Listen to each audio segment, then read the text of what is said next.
Today we are going to see electron spin. Actually, you all know the word spin. Spinning is the moving around its own axis. You must have at least heard about spinning of the cricket ball. Okay. Not only that, but you all know that Earth also spins around its own axis while moving around the sun. So there are two types of motions going simultaneously, and in the same way the electron, which is orbiting around the nucleus, is also moving around its own axis.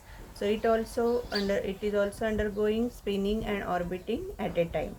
Now in physics, actually, why electron spin was introduced? There was the problem regarding the atomic spectra results, because according to Bohr theory or according to quantum theory, we know that the energy depends only on n, that is the principal quantum number, and it is expected that when the electron shifts or jumps from higher energy level to the lower energy level, it emits the radiations. But it was observed that in case of H alpha line, the instead of the single line, two small lines or two lines with the small difference of 1.4 angstrom spacing were observed. So it is called as fine structure. So to explain this fine structure, and then even to explain the anomalous Zeeman effect, this spin was introduced. Now, what is anomalous Zeeman effect? Zeeman effect is related to the splitting of the spectral lines, and we have seen last time how the lines are getting splitted in terms of 12 plus 1 number of lines when the atom is kept in the external magnetic field. But it was observed to be okay or true for the strong magnetic fields, and it was not observed properly to be matched with the particular concept in the weak magnetic field. So there were these two problems, and to solve this, the electron spin was introduced. Now we have to see the related topics to electron spin. Now you will see that whatever we have derived so far for the orbital motion, that is L, the same things will go for the spin magnetic moment. So this capital S is equal to S star H cross. Now you know capital L was L star H cross, and that capital L was L star H cross, where L star was like under root L into L plus 1 H cross. So in the very similar way, here we get this S is equal to under root S into S plus 1 H cross. Now this S has got some fixed value, and that S is equal to half. It is obtained to be in agreement with the practical results. And I hope you remember that L was not having the fixed values. L was varying like 0, 1, 2, 3 up to n minus 1. So that only is the difference over here. Now we can have this capital S by substituting small s as half, that it will be half into under root 3 by 2. So it will be under root 3 by 2 H cross. This is the fixed value. Now to see the space quantization of electron spin, I hope you are very clear with the concept of this quantization. To be quantized means to be specific. So here also, since there are only two possible values of this ms is plus or minus half. Now this plus and minus actually indicate the directions, whether the alignment is parallel or it is anti-parallel.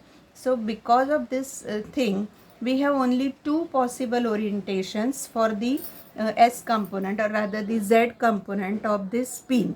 So this is SZ, this is the Z axis, and if we consider this as the origin, then corresponding to ms is equal to plus half, we will get one component, and corresponding to ms is equal to minus half, we will get the another component. So we can show it like this. We have only two orientations over here. Now to see the spin magnetic moment, which is again very similar to the orbital moment, we can go with the term mu s. Now this mu s is minus 2 EH cross by 2m S star. If you remember, in case of the orbital motion, this 2 term was not there. So this is again taken over there for the experimental match.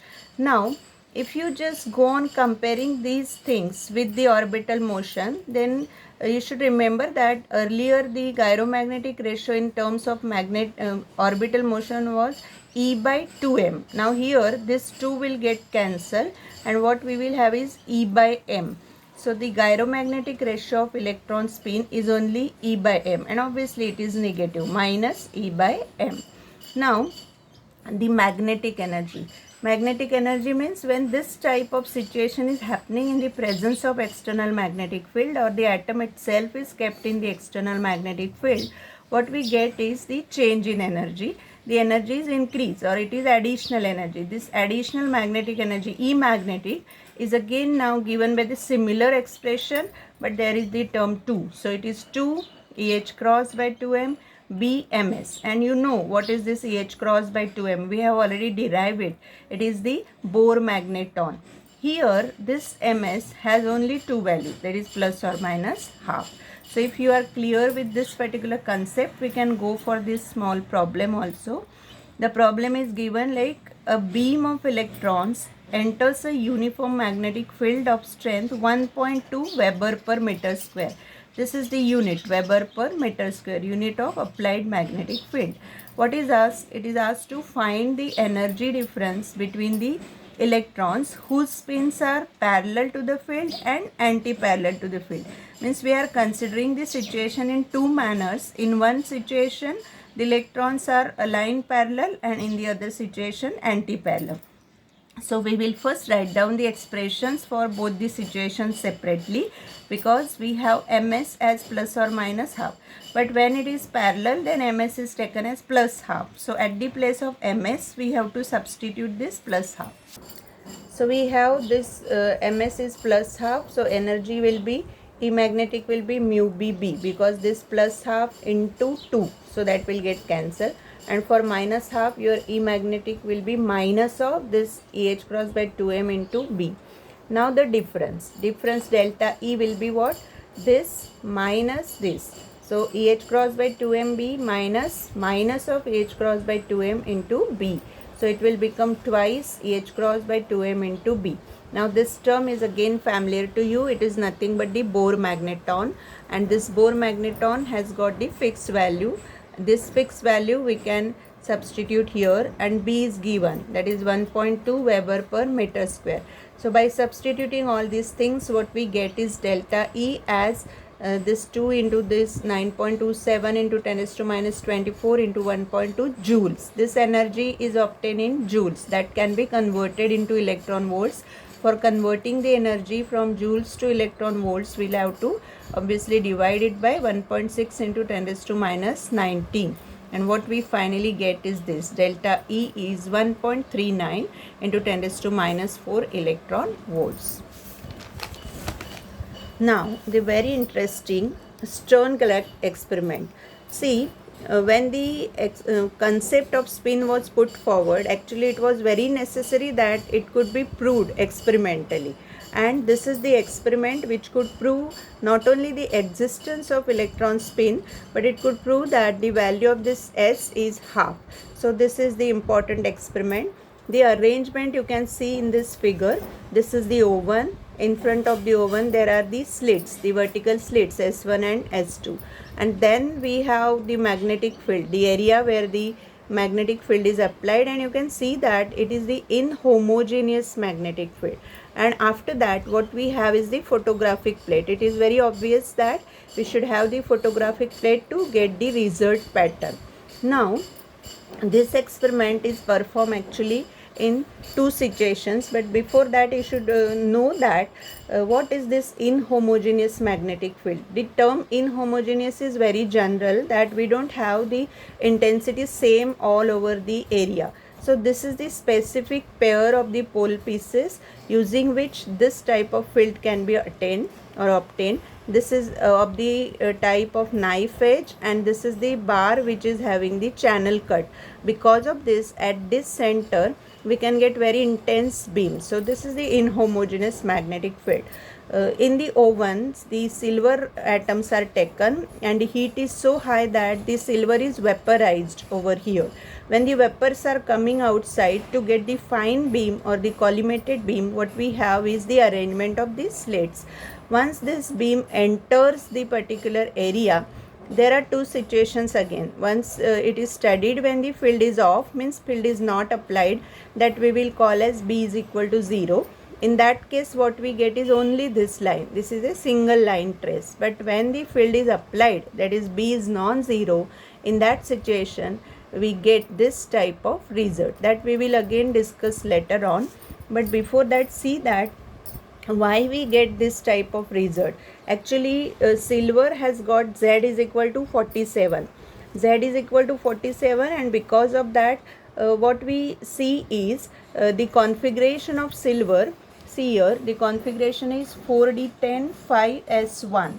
So the ground state means, for the ground state, S state, what we get, L is equal to 0. We have already discussed this concept, how we get the value of L from the corresponding states. Okay, now whatever result was observed, I was telling you that B is equal to 0 and non-zero. You can see here, or you can compare here. This is a single line trace, and here it becomes double. But again, at the beginning and at the end, means at the two ends basically, it is again looking like a single line. So here the field is weak, the weak magnetic field. Now we can see that whenever the magnetic dipole moment is considered, we have this particular expression for that. Okay, now what happened in this experiment? Initially, in the absence of field, this type of pattern was observed, and when the field was present or it was applied, this type of pattern was observed. So we can consider this situation that this type of pattern is only possible in the absence of L value, or when L is equal to 0, this type of pattern is only possible when we have something for S. So the magnetic movement of an atom is due to spin only. This is the most important sentence rather. Since L is equal to 0, whatever was happening, it was because of the spin. Now, because of the spin and because of the external magnetic field, the magnetic energy of silver atoms was changed. It was the additional energy, and this energy is given obviously with the similar expression which we have already studied. We write V over there for the term energy. It is 2 EH cross by 2m B ms. Now, when the situation is happening in terms of the presence of the magnetic field, there is a force. F is the force which acts on the silver atom, but this force will be obtained in terms of minus dV by dx. So F is equal to minus dV by dx.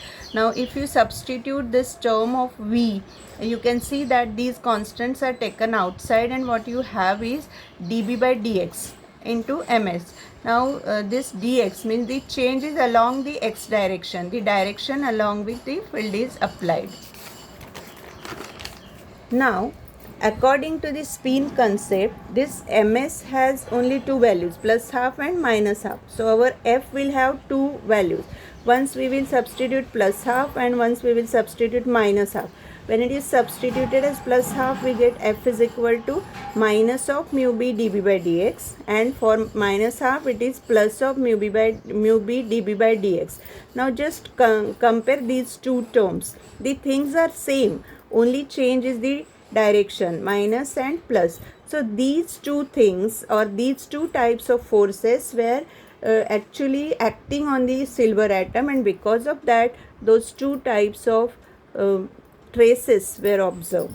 Now the force which is corresponding to plus half and minus half was opposite, and this is how it could be proved that there is something which is ms, which is the magnetic spin magnetic quantum number having the values plus or minus half, and since ms is equal to plus or minus s, we have s is equal to half. And even in the absence of L is equal to 0, because all these things were observed, it is true or it is final that the electron spin is there, or and there is something called as electron spins. Thus, this particular experiment could prove practically the existence of electron spin and the value of S as half. Thank you.